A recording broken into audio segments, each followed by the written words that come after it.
मंच में हम लेकर के आते हैं हर एक विधानसभा सीट, उसके साथ हमारे विधायक और वहां से जुड़े और विपक्षी लोग भी होते हैं और साथ ही मौजूद होती है जनता। ये जनमंच है जहां पर आपके विधायक जी हीरो या जीरो, ये जनता से पूछ करके निष्कर्ष निकाला जाता है। हीरो या जीरो का मतलब पिछले 5 साल में कितना काम किया गया। वो जनता जो कि लोकतंत्र की ताकत का इस्तेमाल करते हुए आपको वोट देती है, वो जनता जिसके लिए आप विकास के बहुत सारे दावे करते हैं चुनाव शुरू होने से पहले, वो दावे उन 5 सालों में कितना पूरे हो पाते हैं, ये आज पूछेंगे अपने इस जनमंच में। थोड़ी सी भूमिका दे दूं, हम मौजूद हैं राजधानी लखनऊ से ठीक सटी हुई मोहनलालगंज विधानसभा सीट पर और हमारे साथ हमारे पीछे चर्चा के लिए पूरा पैनल मौजूद है, जिसमें इस सीट के विधायक जी और विपक्ष के लोग भी मौजूद हैं, दूसरी तरफ जनता भी मौजूद है। लेकिन उससे पहले आप सभी के लिए मोहनलालगंज की एक छोटी सी झलक कि वहां के आंकड़े क्या हैं और वहां की जो पुरानी पृष्ठभूमि है राजनीति की वो क्या रही है।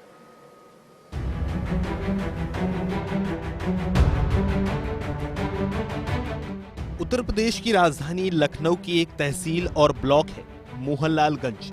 लखनऊ जिले के अंतर्गत 9 विधानसभा क्षेत्र आती हैं और इन्हीं में से एक है सीट संख्या 176 मोहनलालगंज, जो अनुसूचित जाति के लिए आरक्षित है। 2012 की जनगणना के अनुसार यहाँ मतदाताओं की संख्या 3,21,000 के करीब है। बात राजनीति की करें तो पिछले 4 विधानसभा चुनाव में 2 बार सपा, 1 बार निर्दलीय और 1 बार आरएसपीबी ने जीत दर्ज की। 2002 में इस सीट पर हुए विधानसभा चुनाव में निर्दलीय प्रत्याशी की जीत हुई, तो 2007 में आरएसपीबी की भी, वहीं 2012 और 2017 में लगातार समाजवादी पार्टी विजय हुई। खासतौर से बात 2017 के चुनावों की करें तो लखनऊ की 9 में से 8 सीटों पर मोदी लहर में कमल खिली और मोहनलालगंज इकलौती ऐसी सीट बनी जहां सपा की साइकिल ने दौड़ लगाई। वर्तमान में यहां से समाजवादी पार्टी के अमरीश सिंह पुष्कर विधायक हैं। आइए जानते हैं जनता के बीच जाकर कि उनके विधायक जी हीरो हैं या फिर जीरो।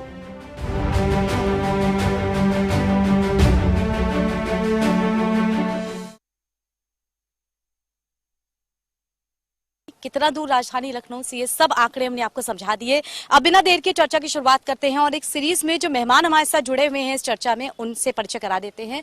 कांग्रेस की तरफ से हमारे साथ राजेश रावत जी जुड़े हुए हैं। राजेश जी बहुत बहुत स्वागत। कार्यक्रम शुरू करने से पहले हमने राजेश जी के साथ लंबी चौड़ी चर्चा भी की थी। हमारे साथ अमरीश पुष्कर जी जुड़े हुए हैं, आप यहाँ के वर्तमान विधायक हैं सपा से। सर बहुत बहुत स्वागत और सारे सवाल आप ही से होंगे इसको लेकर के। आदित्य मिश्रा जी हमारे साथ जुड़े हैं बीजेपी की तरफ से, बहुत बहुत स्वागत आपका। वैसे तो केंद्र और राज्य दोनों में बीजेपी सत्ता में है, लेकिन इस विधानसभा में आप मजबूत विपक्ष में हैं, तो आपसे भी जबरदस्त सवाल। हमारे साथ आशीष कुमार यादव जी भी जुड़े हुए हैं, किसान नेता है भाकियू के, बहुत स्वागत आपका। बहुत ज्यादा जरूरी है किसानों का पक्ष भी समझना, क्योंकि भारत जैसे कृषि प्रधान देश में और खासतौर से अब जो किसान आंदोलन चल रहा है उसे लेकर के भी। तो सबसे पहला सवाल हमारे विधायक जी से। विधायक जी, सपा यहाँ पे लगातार दूसरी बार जीती, ये भी सबको पता है कि 2017 में मोदी लहर थी, लखनऊ की 9 में से 8 सीटें गई बीजेपी के खाते में, लेकिन फिर भी इस सीट को बरकरार रखा जनता ने। तो क्या आपको लगता है जनता के बीच जिन विकास कार्यों को लेकर के आप जीते थे, यहाँ तक पहुंचे थे, वो पिछले 5 साल में आपने पूरे किए हैं? देखिए, निश्चित तौर पे पहले तो मैं आपके चैनल के माध्यम से अपनी विधानसभा के लोगों को बहुत बहुत धन्यवाद और आभार व्यक्त करता हूं कि पिछले 2017 के चुनाव में उन्होंने यहां से मुझे अपना जनप्रतिनिधि चुना।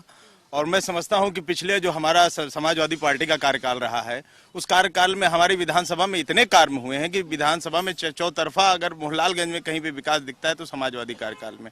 आज हमारी विधानसभा में ही इंटरनेशनल स्टेडियम है, IT हब है, कैंसर हॉस्पिटल्स हैं, अमूल डेयरी प्लांट है, ऐसे बड़े बड़े प्रोजेक्ट हमारी विधानसभा मोहनलालगंज में पिछली सरकार में माननीय अखिलेश यादव जी द्वारा हमारी विधानसभा में कराए गए। निश्चित तौर पर उसका यहाँ की जनता समाजवाद की विचारधारा से प्रभावित हो, माननीय अखिलेश यादव जी के किए गए कार्यों से प्रभावित थे। निश्चित तौर पे उसी आधार पे उन्होंने मुझे दोबारा चुना और निश्चित तौर पे अब की जो कार्यकाल रहा 17 से 22 तक का, जिस प्रकार की यहाँ की जनता ने मुझे सपोर्ट किया है, मैंने अपनी तरफ से अपने स्तर से उनकी समस्याओं को निराकरण करने का पूरा प्रयास किया है और कोशिश किया है कि उनकी समस्याओं को सदन के माध्यम से सरकार तक पहुँचाए और सरकार से उनके कामों को कराया जा सके। जनता हमारे साथ मौजूद है। खाद और खेती किसानी को लेकर के समस्याएं हैं आप लोगों की, ठीक है, जनता के पास भी हम जाएंगे। पहले सबकी शिकायतें लेकर के आपके पास। सर ने पीएचसी का उदाहरण दिया, सर ने जो सड़कों पे गड्ढे हैं उनका उदाहरण दिया, सर ने कहा पिछले 5 साल के काम को कैश कराया। ये इन सब कामों को कैसे तौलेंगे आप? देखिए, जो अभी आप पीएससी की बात कर रहे हैं, सीएससी की बात कर रहे हो, पिछली इस कार्यकाल में समाजवादी पार्टी के कार्यकाल में बनी नगराम में, लेकिन अभी तक वो बन के तैयार नहीं हुई। बन के तैयार हो गई, लेकिन अभी तक पूरी जब से भाजपा सरकार आई प्रदेश में हमारी विधानसभा में विकास कार्य को रोक दिया गया। अभी जैसे हमारे आदरणीय मित्र साहब मिश्रा जी बता रहे थे कि पूर्वांचल एक्सप्रेसवे आपकी विधानसभा मोहनलालगंज से निकला, वो माननीय अखिलेश यादव जी की देन है। अखिलेश यादव जी के समय में वो उसका उद्घाटन किया गया था और अखिलेश यादव जी के समय में ही जमीन का अधिग्रहण किया गया था। और ये बड़ा प्रोजेक्ट भी, चूंकि इनकी सरकार का काम है कि दूसरों का श्रेय अपने ऊपर लेना, नाम बदलना, इसके अलावा इस सरकार के पास कोई काम नहीं है। सरकार जो है आज की डेट में किसानों के साथ नहीं है, किसानों व्यापारियों के साथ नहीं है, छात्रों के साथ नहीं है। सरकार आज की डेट में किसी के साथ नहीं, सिर्फ पूंजीपतियों के साथ ये सरकार खड़ी हुई दिखाई दे रही है और उन्हीं के इशारे पे यहाँ पे काम हो रहे हैं।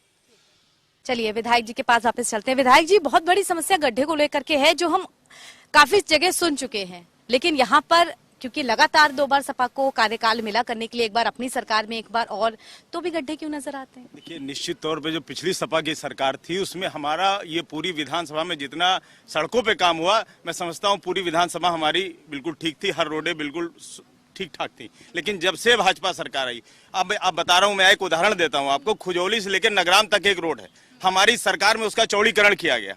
हमारी सरकार चली गई, उसके बाद भाजपा की सरकार आती है, उसके बाद से उस पर लेपन कार्य आज 5 साल बीतने को आए, मेरे द्वारा बराबर विधानसभा में उठाने के बावजूद उस पे एक लेयर डामरीकरण का काम इस सरकार द्वारा नहीं किया गया। सरकार की एक रोड में जब से विधायक बना तब से कंटिन्यूअस में मेरा काम है सदन में उठाना, सरकार की नॉलेज में डालना। गंगागंज से लेकर नगराम तक की रोड है जिसमें बड़े बड़े गड्ढे, सारे लोग जानते हैं कि मैं लगातार 4 सालों से उस पर काम करने के लिए सदन के नॉलेज में डाल रहा, समिति में डाल रहा कि बराबर उस पर करे। लेकिन इस सरकार द्वारा हमारी विधानसभा में एक भी डेवलपमेंट का काम नहीं किया गया, एक भी रोडों का निर्माण नहीं कराया गया। मेरे द्वारा जितना हो सकता था विधायक निधि का मैंने पूरा इस्तेमाल किया है। अपने क्षेत्रों में मैंने हैंडपंप दिए हैं, मैंने सोलर लाइटें दी हैं और करीब 100 से अधिक सड़कों का निर्माण मेरे द्वारा इतनी बड़ी विधानसभा में कराया गया है। और आने वाले समय में मैं करीब 100 हाई मार्क सोलर लाइटें और करीब 1000 सोलर लाइटों के इंतजाम मेरे निधि के द्वारा सर इस पूरी विधानसभा क्षेत्र में किया जा रहा है। और यहाँ की जितनी भी समस्या मेरे संज्ञान में आती है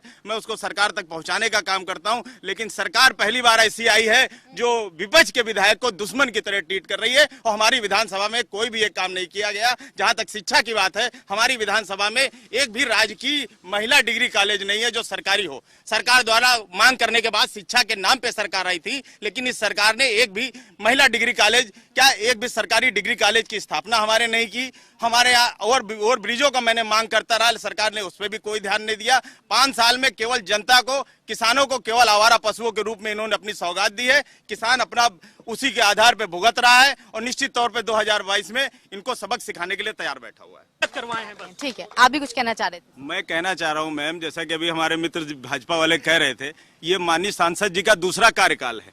अब 5 साल पहले भी तो सांसद थे, 12 से लेके 19 तक, वो 14 से लेके 19 तक सांसद थे। 19 के बाद जनता ने दोबारा उनके ऊपर विश्वास किया, आदरणीय मोदी जी पे विश्वास किया। लेकिन विकास के रूप में हमको एक उपलब्धि हमारे मित्र जी बता दें कि हमारी विधानसभा में माननीय सांसद जी द्वारा ये उपलब्धि दी गई, आपको एक रोड दी गई, आपको किसी शिक्षा का व्यवस्था का निर्माण कराया गया। अभी आप कह रहे थे कि बराबर पिछली सरकार में जब सपा की सरकार थी तो बराबर धरना प्रदर्शन हो रहा था। आज जब से सांसद जी सांसद हो गए हैं, अब इस क्षेत्र की कोई समस्या का सुध लेने वाला नहीं, एक काम भी, किसी काम में सांसद जी कोई सहयोग नहीं करते और मोहनलालगंज विधानसभा को पूरी तरह उपेक्षित कर रखा है उन्होंने। ये एक बड़ी समस्या देखने को मिलती है, जहाँ समस्याएं बहुत ज्यादा हैं।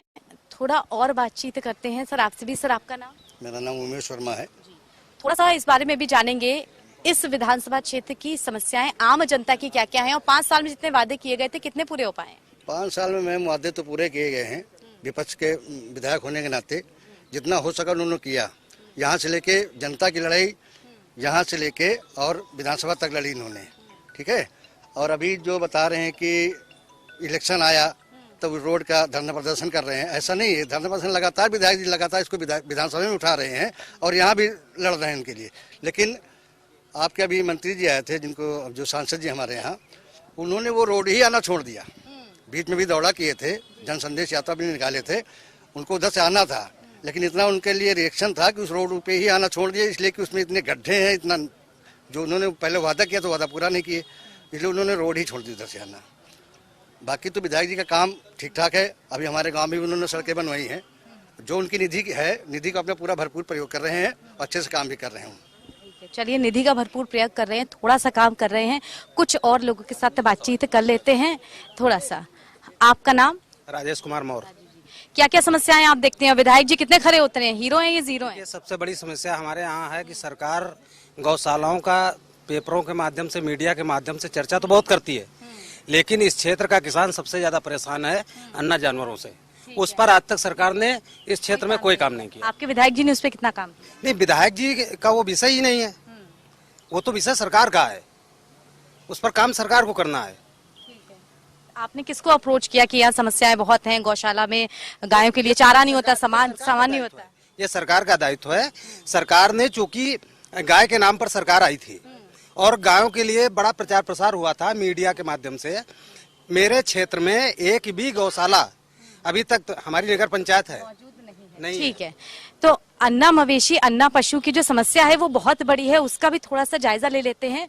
अन्ना मवेशी, अन्ना पशु, सड़कों पे घूमते हुए जानवर, बहुत समस्या इन चीजों की है, लेकिन बार बार इस चीज को लेकर के जरूर कहा जाता है कि ये तो सरकार के पाले में है, विधायक के पाले में नहीं है, लेकिन समस्या तो इससे जनता को ही होती है। निश्चित तौर पे ये बहुत बड़ी समस्या है और इस समस्या इस सरकार द्वारा खड़ी की गई है। इस समस्या का कोई समुचित समाधान ढूंढे बगैर इस तरह के मवेशियों को एक जगह बंद किया जा रहा है, जो आज उनके लिए गौशाला वगैरह बनाई गई हैं, वहाँ पे कहीं पर भी कोई व्यवस्था नहीं है। वो रात में उनको खोल दिया जाता है, वहाँ पे चारे की व्यवस्था नहीं है, सरकार द्वारा इतना प्रबंध नहीं किया जा रहा है। जो 30 रुपए मात्र एक जानवर पे दिए जा रहे हैं वो किसी भी तरीके से पर्याप्त नहीं है। इसलिए निश्चित तौर पे जो उसके वहाँ के संरक्षक लोग हैं वो रात में उनको खोल देते हैं और रात में सारे जो मवेशी हैं वो सड़कों पर दिखाई देते हैं, चारों तरफ उस मवेशी दिखाई देते हैं, फसलों को नुकसान पहुंचा रहे हैं। ये सारी जिम्मेदारी सरकार को करना चाहिए था, लेकिन सरकार ने इस पर कोई ध्यान नहीं दिया। ठीक है, हमारे साथ किसानों की तरफ से आज समस्याएं बहुत सारी हैं किसानों से, और भी हमारे साथ जो मौजूद हैं उनसे बातचीत करते हैं। सर, आपका नाम? भरत यादव।